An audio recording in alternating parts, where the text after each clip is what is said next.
Oh, Boston is a great city. Diversity. People come together. Before, when I just started school in 1988, I remember I was one of the a young guy that went to South Boston to demonstrate because they were kind of Irish thing, didn't get along with Italians, and there's feud back in the days. Now it's good. So Boston, diversity is best here. People get along, and I've traveled all over the country. I traveled to West Virginia, where I saw some of the poorest people in the world. People don't know what it is to be poor, but I've been to a lot of places that people never know what a city is. And this is America. And Boston, you can go anywhere. You can go anywhere and get anything, any type of food you want. So Boston is a place where you're hard to lose weight. Because if you need Chinese food, you got the best down. Italian foods down North End. You can get Jamaican food down in the Jamaican area. So this is one of the best places to live. I've been all over. Florida, you got to drive far to get something in Florida. But this is one of the best places. If you can't live in Boston and make it in Boston, you can't make it nowhere. Previously in Greater Boston. A new event appeared on Leon's calendar. Saturday from 3 to 3:15 p.m. Retrieve belongings from Louisa's apartment. You were both on the news that night. The boy who almost died and the fearless brother who saved him. I didn't even help. And then the next thing I know, that crazy-ass pregnant lady is jumping down onto the tracks. And she's saving a frat bro's worthless hide. If that crazy, badass bitch is out here telling me she wants me to vote, I am getting my ass to that voting booth. Braintree. Peabody. Haverhill. Lowell. All right. Leominster. Fall River. Cambridge. I can't say that one without a reason. Arlington. It's just impossible. Framingham. Newton. Lynn. Worcester. This is Framingham. Waltham. Quincy. Arlington.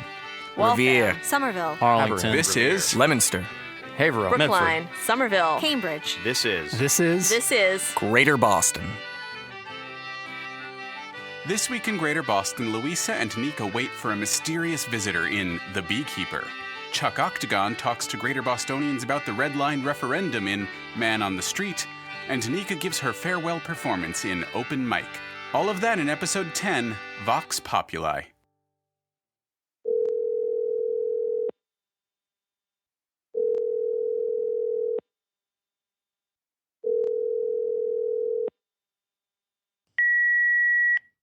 Hi, this message is for Louisa Alvarez. My name is Charlotte Linzer-Coolidge, and I'm working with the mayor of the Red Line on passing Proposition 2. We're wondering if you'd be available to take some publicity shots of the mayor, possibly surrounded by a mock-up of a happy family inside a train car. We need your expertise to make it look, normal, if that's possible.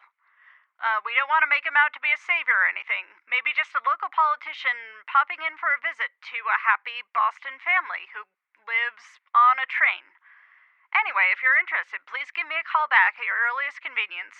The election is coming up, so we'd appreciate a prompt response. Thank you.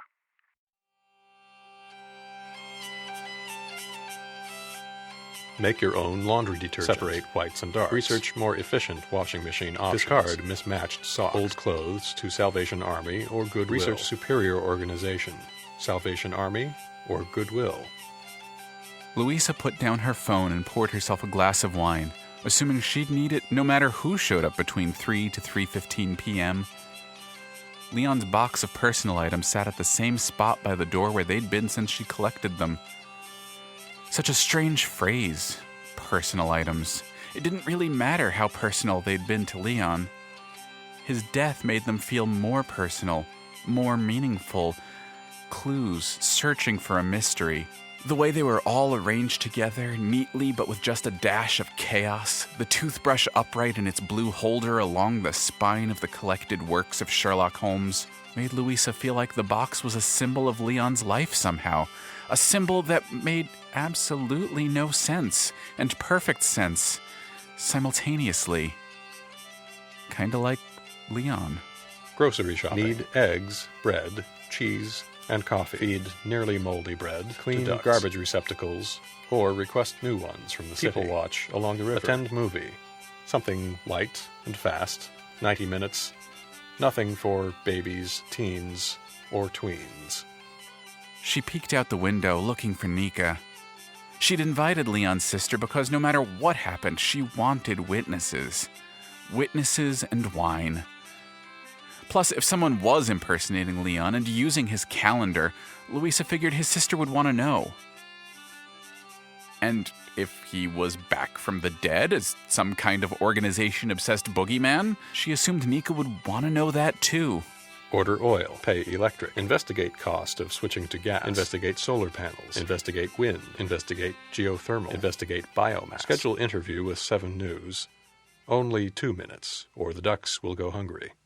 She finished her first glass of wine at 5 minutes to 3 when Nica knocked on the door.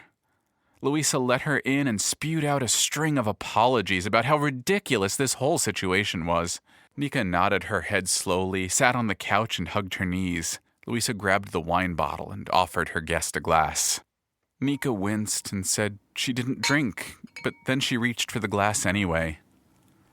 Louisa poured, refilled her own glass, and sat on the floor watching the front door, waiting for something to happen. Which is why she jolted in surprise when behind her, Nica warned her that she didn't think anything was going to happen at all. Louisa asked her why she felt so certain.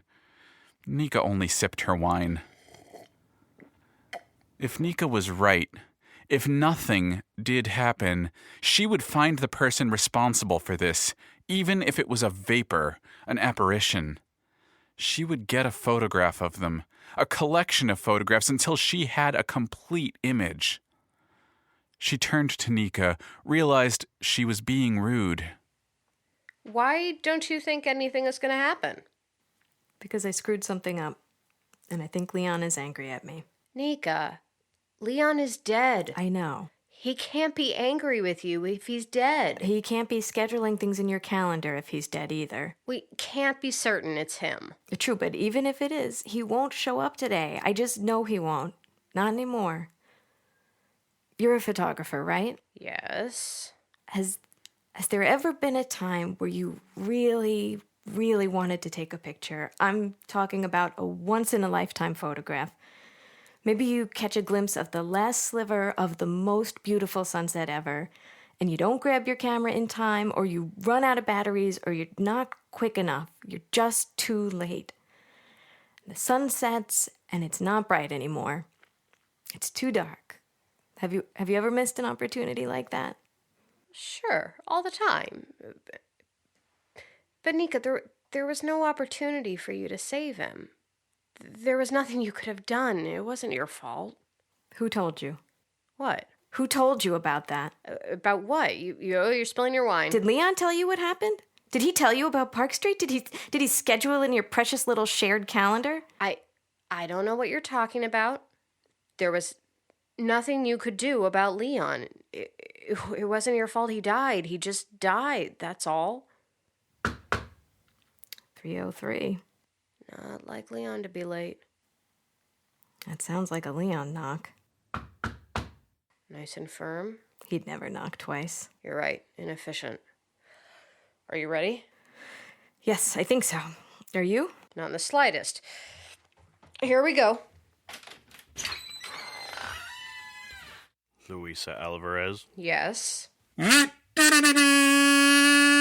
You captured the memories of our honey sweet day. We look at them fondly and can honestly say no one else could ever hope to compete with your wonderful magic, Louisa. You're neat. Oh, where have the bees gone? Where have they gone? Wherever they go, our love follows too. Oh, where have the bees gone? Where will they go? They've captured forever. All thanks to you. Each snap and each shutter, each angle and lens captured the magic your photograph sends. Our hearts all aflutter with tears down our face. Louisa, your magic, your art's full of grace. Oh, where did the bees go? Have they all disappeared? If they all vanish, our hive remains home. Oh, where did the bees go? Is the end near? If the answer is yes, then we won't die alone.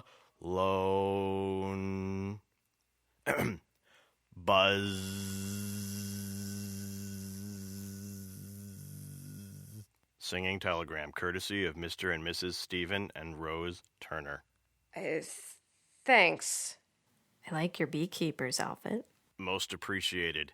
If you're ever interested in a costumed singing telegram, my other outfit options include a bellhop, Captain Ahab, and Fiona from Shrek. This might sound strange, but do you know Leon? Nope. Says right here, Mr. and Mrs. Stephen and Rose Turner. The Turners, right. They got their wedding pictures a few weeks back. They had a living beehive at their ceremony, honeycomb for dessert. Quirky couple of folks. Sounds sweet. More sticky than sweet. Have a beautiful day, ladies. I'm sorry about earlier. The wine, my little freak out. I was thinking about something else. It's okay. Do you want to talk about it? Maybe some other time. I am performing at the Someday Cafe open mic night tonight if you're interested. Sure to be quite the show. I'm trying out new material, a little more dramatic. Oh, I'm sorry, I have this photo shoot with that mayor of the Red Line guy. Let me know if you're doing it again, though. I'd really like to make it. This might be the last time for a while. Thanks for inviting me. Thanks for the wine, too. I think I like wine. Nica, I'm gonna figure out who this is. Someone keeps scheduling items into Leon's calendar, and I'm gonna track that person down. I'm gonna find them, and once I do, they're gonna need to schedule some time to explain to me just what the hell is going on. I think it's Leon. I really do. I just don't think he can help himself. He always liked to be organized, and maybe this is his way of dealing with death. Maybe he's trying to schedule his way back to us. But he won't be able to. I know that now. And maybe I could have helped him. Maybe I couldn't have. It doesn't matter. All I know is I had a chance to do something good, and I disappointed him.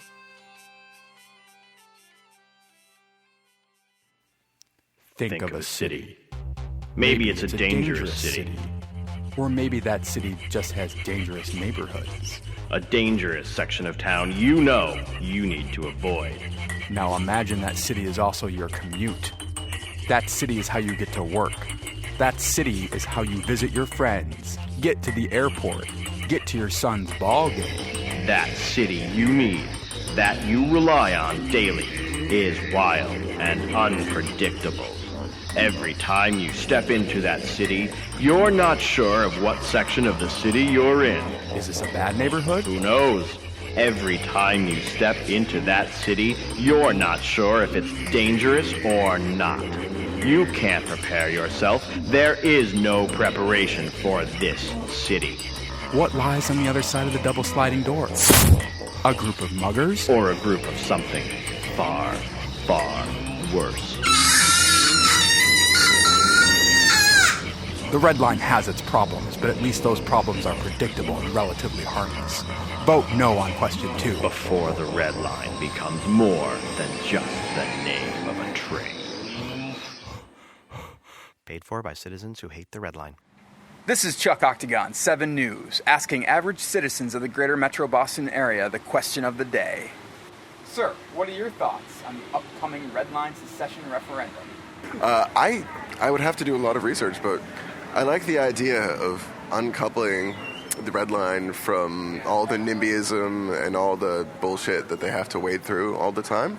I don't know, it seems a little extreme. I mean, I'm wanting better improvement for the T, but I don't necessarily think totally separating is the right thing for the Red Line or for the people. Oh my goodness, did you see that incredible pregnant woman lift that potato sack of a man off the tracks? When I saw it on the news, I won't lie to you, I cried. It was inspiring. More people should do things like that. And believe me, there's truth to what they say about being stronger when you're pregnant. I've had 4 children, believe you me. One time I lifted up our Saturn so my husband could change the tire.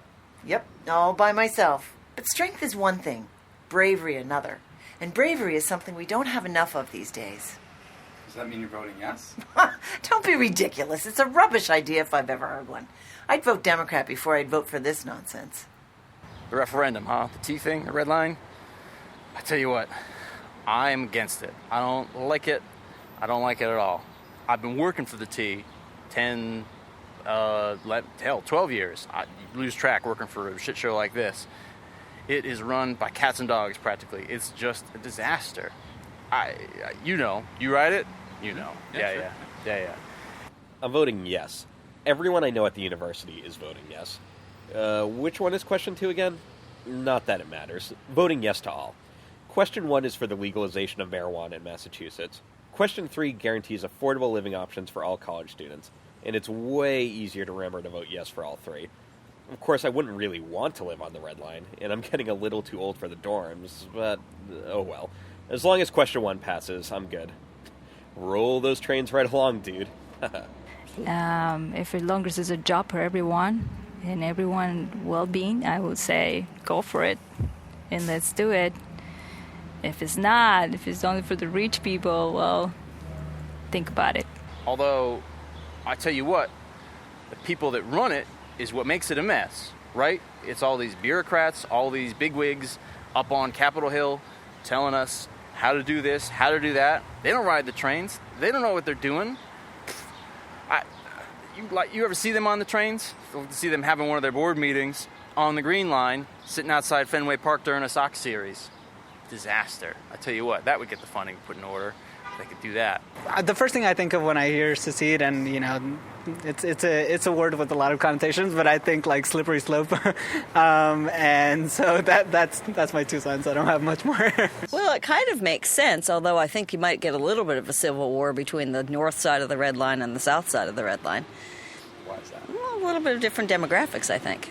I think if the Red Line succeeded from the whole area, from Charles Street's on the Red Line, right? Charles Street up, that would make sense. Why is that? Because you've got Cambridge. Oh, it's just preposterous. And the timing is particularly suspect, don't you think?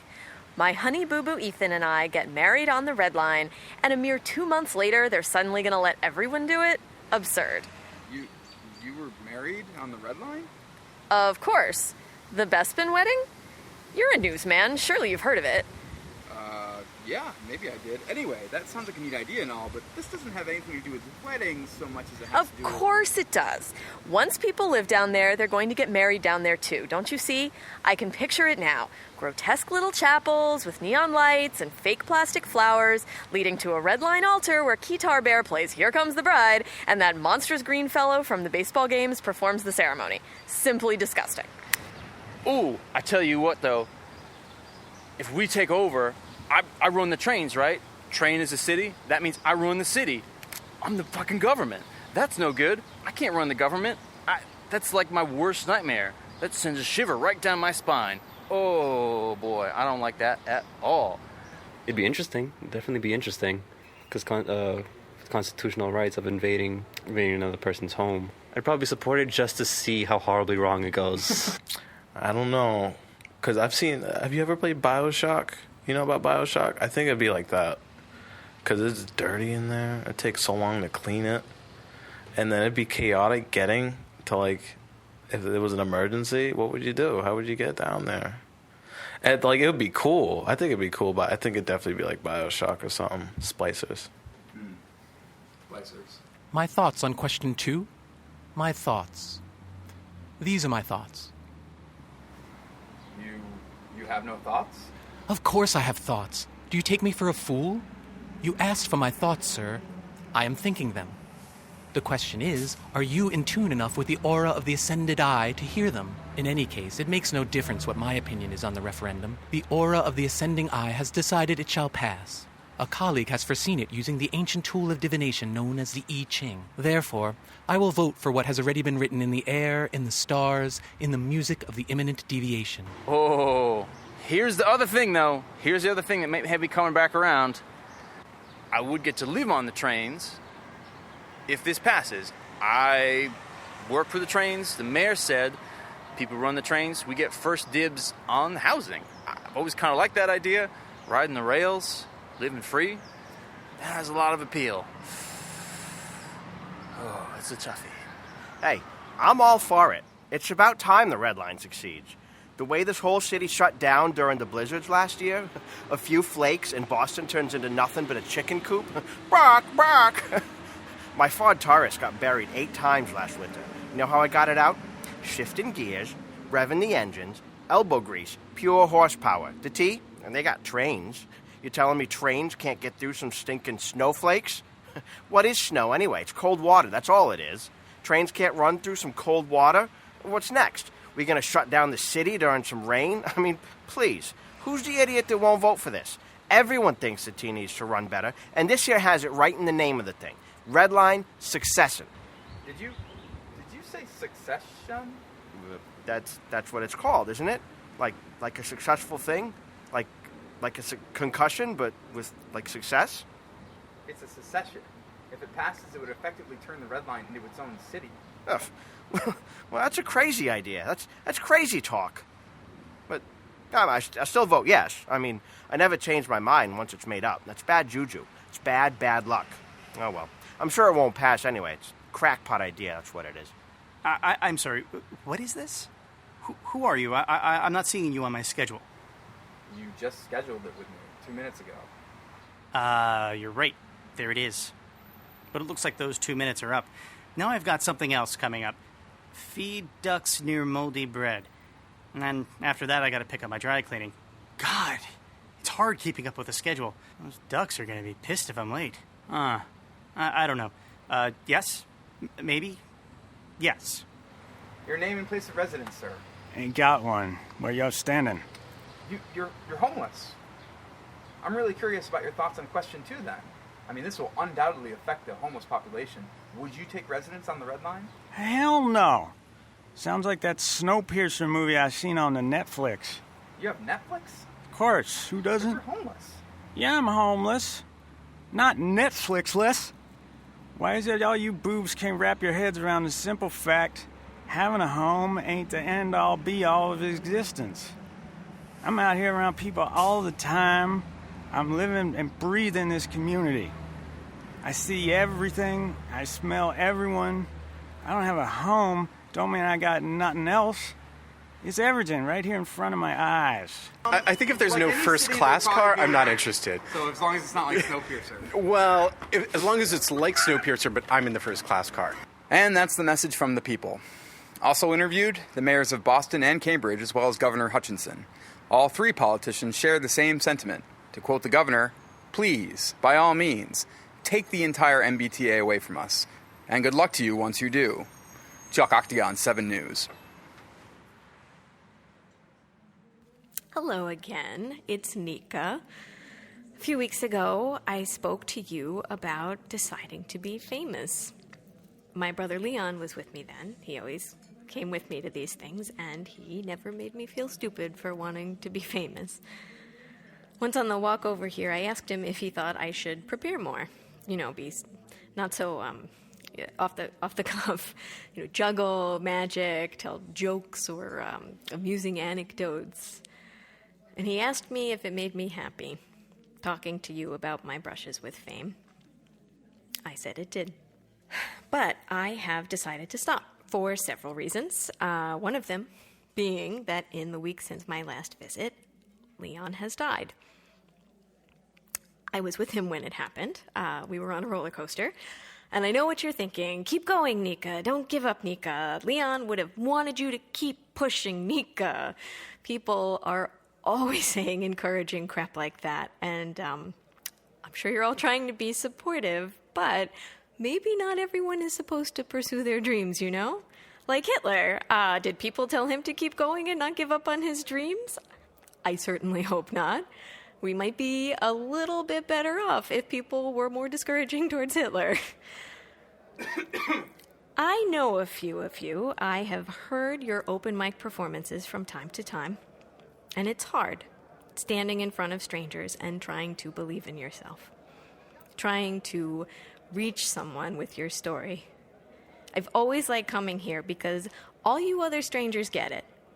You know how difficult it can be, but, and don't take this personally, sometimes I wonder if we're all too focused on how hard it is, all too focused on the stress of telling our stories, all too stressed about whether someone will listen, that we forget to listen to anyone else.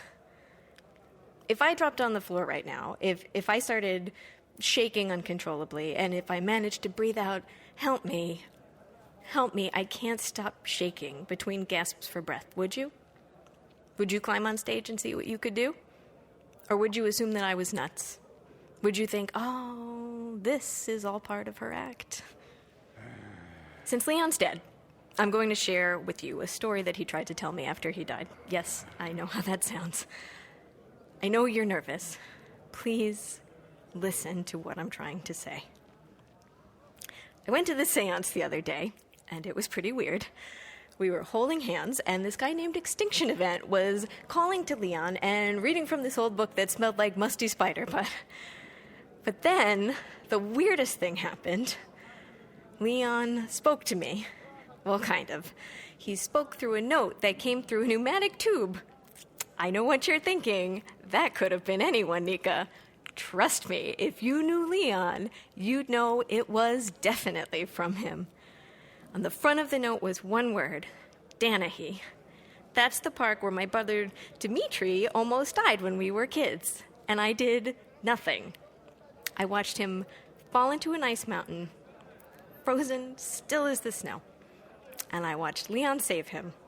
So when I got Leon's message at the seance, I thought I knew what he was trying to say. He was warning me. Someone would need to be saved, and this time I couldn't afford to be frozen. He also wanted me to send word to Dimitri, so I had this idea of going to the Charles and tossing in a message in a bottle. A mostly useless gesture. Did you shut up already? Pretty hard for him to hear me when an ocean lies between us, but I hope someday, somehow, he gets it. When I left the seance, I was determined to throw my message in a bottle into the Charles. I transferred at Park Street. The mayor of the Red Line was having his press conference, and it was quite the nutty scene. And then those two kids tried to jump the divide. One made it, the other didn't. And I saw him fall into the tracks right in front of me. He was bleeding from his temple, and his body looked crumpled like dirty laundry on your floor. And I was the closest person to him, near the front of the tracks, and I could hear a train coming, and I was screaming at myself in my head, go, go, go. But every inch of my body felt like a fist. And then I watched that pregnant lady, the one who's been all over the news, the one who's working for the mayor of the Red Line, the one who's a hero now. She saved him. She lifted him up and tossed his body over the yellow third rail paint.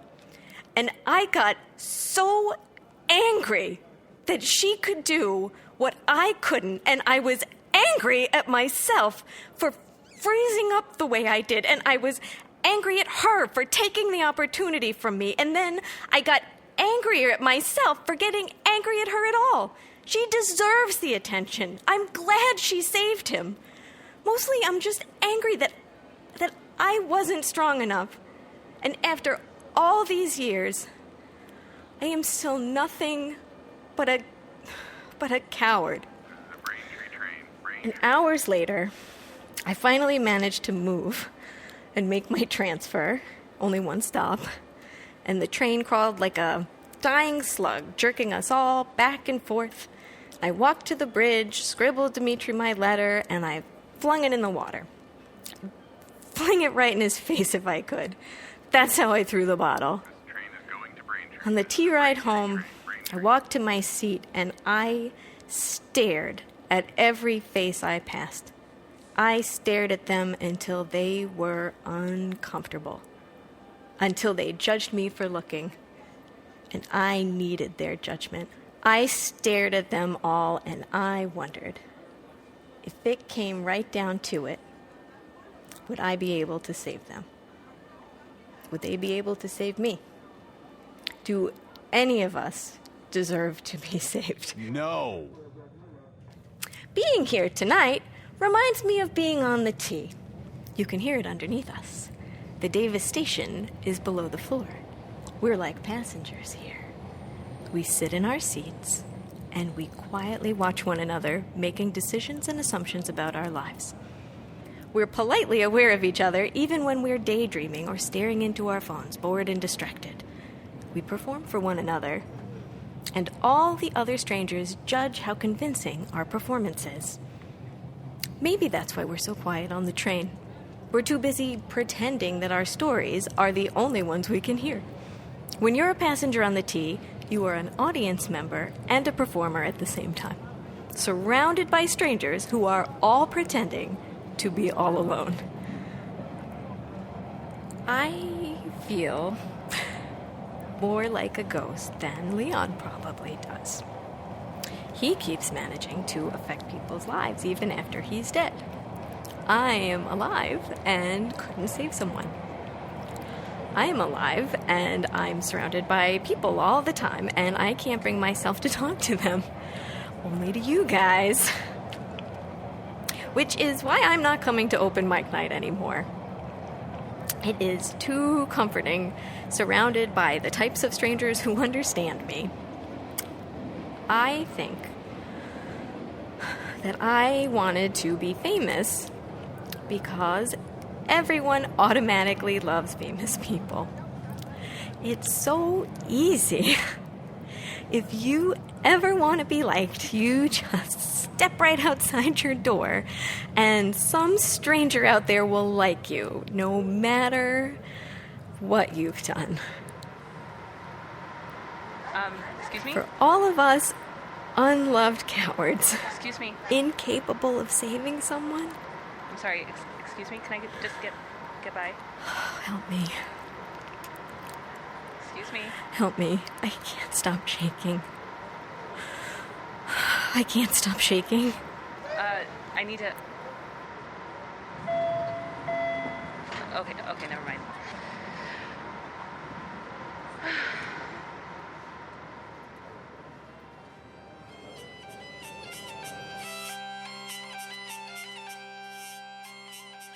Greater Boston is written and produced by Alexander Danner and Jeff Van Dreason, with recording and technical assistance from Marc Harmon. Please consider supporting Greater Boston on Patreon. We're nearing the end of Season 1 with just 2 more episodes to go. We plan to keep producing monthly mini-episodes while we're on between-season break, but if we can hit our next milestone goal on Patreon before the season finale airs, we'll double that schedule to deliver a new mini-episode every other week until the show returns in full. You can also help the show by telling your friends to listen or by rating us on iTunes.